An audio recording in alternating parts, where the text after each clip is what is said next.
अस्सलाम वालेकुम dear students, कैसे हैं हम सब लोग। मॉडर्न फिज़िक्स की क्लास में मैं आपको वेलकम करता हूं। बच्चों, आज का हमारा टॉपिक बड़ा इंपॉर्टेंट है। हमने इलेक्ट्रॉन के एंगुलर मोमेंटम के बारे में पढ़ना है कि इलेक्ट्रॉन का जो एंगुलर मोमेंटम है उस एंगुलर मोमेंटम की ना सिर्फ मैग्नीट्यूड क्वांटाइज्ड होती है, जो कि हमने बोहर एटॉमिक थ्योरी में पढ़ा। जब हमने बोहर मॉडल पढ़ा हाइड्रोजन एटम का, तो उसमें हमने कहा कि इलेक्ट्रॉन का जो एंगुलर मोमेंटम होता है वो क्वांटाइज्ड होता है, मतलब उसका जो मैग्नीट्यूड है वो क्वांटाइज्ड होता है। तो ना सिर्फ इलेक्ट्रॉन के एंगुलर मोमेंटम का मैग्नीट्यूड क्वांटाइज्ड होता है, बल्कि एंगुलर मोमेंटम की जो डायरेक्शन है स्पेस में वो भी क्वांटाइज्ड होती है। एंगुलर मोमेंटम की डायरेक्शन कोई भी नहीं हो सकती, बल्कि सर्टेन स्पेसिफिक डायरेक्शन होती हैं और वो डायरेक्शन क्वांटाइज्ड होती हैं। इस टर्म को हम बोलते हैं स्पेस क्वांटाइजेशन। तो इसको हम कहते हैं जी स्पेस क्वांटाइजेशन।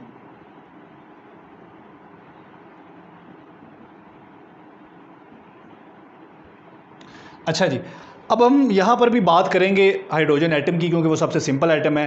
तो उसमें जो इलेक्ट्रॉन है उसके ग्राउंड स्टेट में इस इलेक्ट्रॉन का जो एंगुलर मोमेंटम है ना सिर्फ उसका मैग्नीट्यूड कांस्टेंट है बल्कि क्वांटाइज्ड है, बल्कि उसकी डायरेक्शन भी क्वांटाइज्ड है। तो पहले हम बात कर लेते हैं जी मैग्नीट्यूड क्वांटाइजेशन की। मैग्नीट्यूड क्वांटाइजेशन की बात कर लेते हैं। तो मैग्नीट्यूड क्वांटाइजेशन मालूम करने के लिए सबसे पहले हमें एंगुलर मोमेंटम का मैग्नीट्यूड निकालना होगा। तो हमने पिछले लेक्चर्स में जो क्वांटम नंबर्स पढ़े थे उनमें हमने एक पढ़ा था orbital quantum number. Orbital quantum number को अगर हम सिंप्लीफाई करें तो ऑर्बिटल क्वांटम नंबर को यूज़ किया जा सकता है to represent the magnitude of angular momentum. और बच्चों, ऑर्बिटल क्वांटम नंबर को हम L से रिप्रेजेंट करते हैं और इसकी वैल्यूज़ 0 से स्टार्ट होती हैं and up to so on n-1 तक। n जो है ये यहाँ पर प्रिंसिपल क्वांटम नंबर है। तो बच्चों, एंगुलर मोमेंटम की मैग्नीट्यूड के लिए अगर हम इक्वेशंस को सॉल्व करें तो हमारे पास जो आंसर आता है वो कुछ यूँ आता है, magnitude of angular momentum L is equal to L into L+1 into h cut. बच्चों, ये है मैग्नीट्यूड ऑफ एंगुलर मोमेंटम। अब इसमें जो L है ये हमारा है ऑर्बिटल क्वांटम नंबर और ये इसकी वैल्यू हम पहले बात कर चुके हैं। तो अगर हम हाइड्रोजन एटम की ग्राउंड स्टेट की बात कर लें तो ग्राउंड स्टेट में आपको पता है ग्राउंड स्टेट में n1 होता है और L आपको पता है n-1 है, तो 1-1 पुट करेंगे तो L की वैल्यू क्या आ जाएगी, 0। तो अगर मैं यहाँ पर 0 पुट कर दूँ तो L की वैल्यू हमारे पास क्या आ जाएगी, ये 0 हो जाएगा, तो हमारे पास आ जाएगा 0 कट। तो ग्राउंड स्टेट जो है हाइड्रोजन एटम का, उस ग्राउंड स्टेट में जो इलेक्ट्रॉन का एंगुलर मोमेंटम है उसका मैग्नीट्यूड हमारे पास है 0 कट। अब हम ग्राउंड स्टेट से जो अगली स्टेट है, ठीक है जी, उसकी बात कर लेते हैं। तो नेक्स्ट स्टेट के लिए हमारे पास n की वैल्यू क्या हो जाएगी, 2।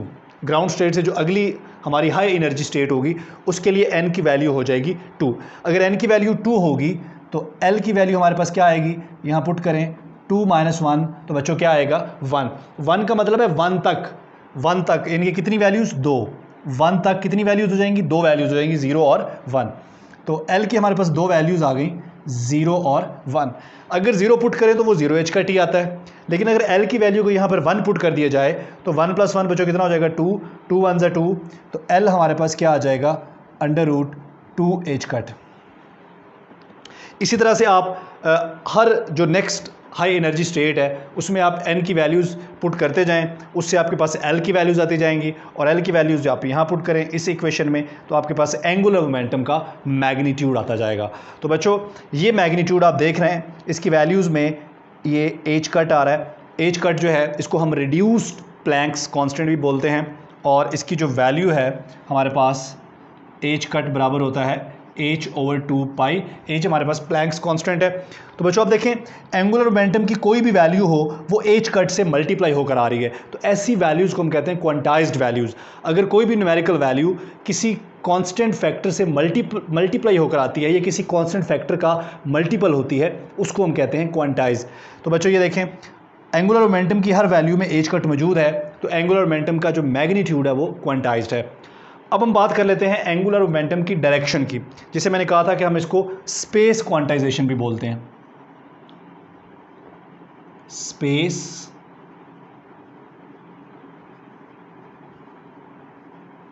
Space quantization. स्पेस क्वांटाइजेशन का मतलब है कि एंगुलर मोमेंटम की जो स्पेस में डायरेक्शन होगी वो डायरेक्शन भी क्वांटाइज्ड होगी।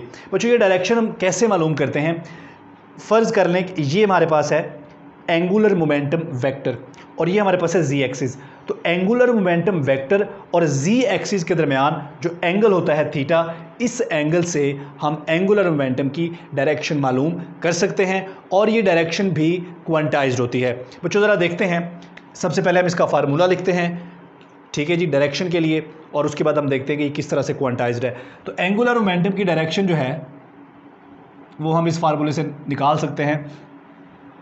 चूँकि एल जो है एल का कोई ना कोई कंपोनेंट, ठीक है, एल का कोई ना कोई, इसके साथ ये एंगल थीटा बना रहा है, तो एल का कोई ना कोई कंपोनेंट जी एक्सिस में भी होना चाहिए। तो यहाँ पर जो जी एक्सिस में कंपोनेंट है एल का, उसको हम लिख लेते हैं G, L G is equal to M G H cut. ये जो एम है ये हमारे पास है मैग्नेटिक क्वांटम नंबर, और हमें पता है कि मैग्नेटिक क्वांटम नंबर जो है ये हमारे पास होता है जी 2l+1। क्लियर हो गया? अब हम n की डिफरेंट वैल्यूज़ पुट करते हैं और फिर हम एंगुलर मोमेंटम की स्पेस में डायरेक्शन निकालते हैं और फिर देखते हैं कि वो क्वांटाइज्ड कैसे है। तो सबसे पहले बच्चों हम n पुट कर लेते हैं जी 1, यानी कि ग्राउंड स्टेट में। तो ग्राउंड स्टेट में अगर हम n को 1 पुट करेंगे तो l क्या आएगा? l आएगा बच्चों हमारे पास 0, और अगर l 0 यहाँ पर पुट करें तो mg हमारे पास क्या आएगा? mg हमारे पास आ जाएगा 1, और यहाँ पर पुट करें तो lg की हमारे पास वैल्यू आ गई h कट। ठीक है जी, तो ये हमारी सबसे पहली डायरेक्शन है जहाँ lg की वैल्यू है h कट। ठीक है जी, तो ये हमारी सबसे फर्स्ट डायरेक्शन है। उसके बाद हम n को पुट कर लेते हैं जी 2। अगर हम n को 2 पुट कर लें तो n को 2 पुट करने से पीछे हमने देखा था कि l की दो वैल्यूज़ आती हैं 0 और 1, तो 0 के लिए तो यही आंसर आएगा। अब l की वैल्यू 1 पुट करें यहाँ पर तो हमारे पास mg क्या आ जाएगा? इज़ इक्वल टू, यहाँ पर l की जगह 1 पुट करें तो 2 + 1 क्या आ जाएगा? 3, यानी कि 3 वैल्यूज़। अब ये 3 वैल्यूज़ बच्चों क्या होंगी? ये 3 वैल्यूज़ होंगी 0 ± 1। तो ये देखें जी, यहाँ पे हमारे पास क्या है? 0, यहाँ पे हमारे पास +1 और यहाँ पे हमारे पास -1। ठीक हो गया? तो +1 वाली जो डायरेक्शन है बच्चों वो ये आ गई, और -1 वाली जो डायरेक्शन है हमारे पास वो ये आ गए। ठीक है जी, तो ये हमारे पास देखें 3 डायरेक्शंस आ गई स्पेस में। एक हमारे पास आ गई 0, एक हमारे पास आ गई +1 और एक हमारे पास आ गई -1। तो LG की हमारे पास कितनी वैल्यूज़ हो गई? 0 पुट करेंगे तो 0h कट, अगर +1 पुट करेंगे यहाँ पर तो ये आ जाएगा h कट, और अगर -1 पुट करेंगे तो ये हमारे पास आ जाएगा -h कट। तो देखें कोई भी जो डायरेक्शन है हर डायरेक्शन में h कट मौजूद है। इसका मतलब है कि एंगुलर मोमेंटम की जो डायरेक्शन है स्पेस में वो डायरेक्शन भी क्वांटाइज्ड हैं। ठीक है बच्चों, तो ये था angular momentum of an electron is doubly quantized. यहाँ पर हमने हाइड्रोजन एटम की बात की है, लेकिन अब किसी भी एटम की बात ऑर्बिट कर रहा होगा अराउंड द न्यूक्लियस तो उसका जो एंगुलर मोमेंटम है वो डबली क्वांटाइज्ड होगा। इसके साथ ही हमारा लेक्चर कंप्लीट हो गया। अगर आपके जहन में कोई क्वेश्चन है तो कमेंट करके आप पूछ सकते हैं। थैंक यू, अल्लाह हाफ़िज़।